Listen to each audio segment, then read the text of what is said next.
The Nigerian government has been charged to ensure they create a society where fairness and equality is prompted. Stakeholders at a discourse in Abuja also wants the government to create room for the operation of civil society groups.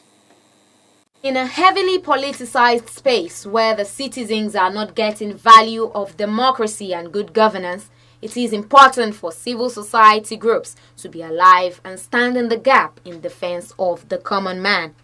To do this, however, civil groups need a space of operation in an ever-shrinking civic space. This is the focus of discussion here today. In today's world, in our country today, we find that our world is too slow to respond to issues of injustice. We wait until it gets to a point where it's almost hitting us in the face before we jump and we respond.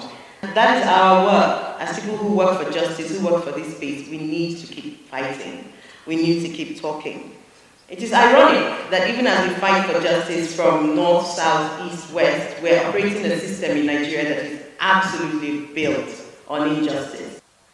I wanted to try and tell the story of how we became a collection of communities ruled by a company that never quite wanted to mature into a country and have now become oppressed and obsessed with cabals without necessarily passing through the capacity of citizens. Because civic space, after all, is really about citizenship and what we do with it.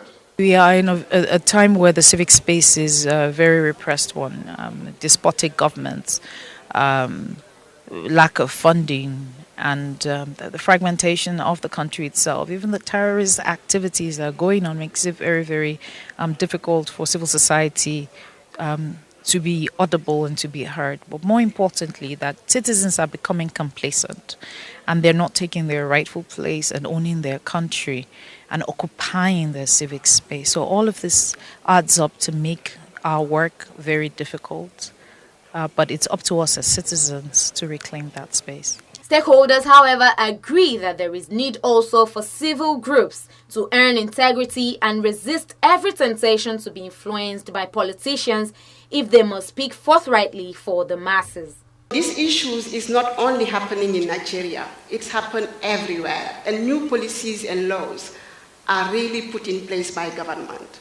So what we think civil society can do is to really continue to build solidarity, not only in the country where they operate, but I think also beyond the country they operate. So that kind of solidarity and working with the journalists and other stakeholders will help really to free the space, because civil society are so important to each country for the development, for the work to reduce inequality. Under what conditions do we have attacks on the civic space? Political crisis, social crisis, economic crisis. What does that mean for me? What does that tell me? It tells me that if the civic space is going to be consolidated, sustained, and expanded, we all need that space to be able to advocate for the less privileged and the very vulnerable, that are around us. We also need a civil society, to be allowed and empowered and given that space and enablement, to also hold government accountable. Speakers at the event want government to desist from attempts to muzzle civil society groups, but rather encourage open discourse that will lead to good governance.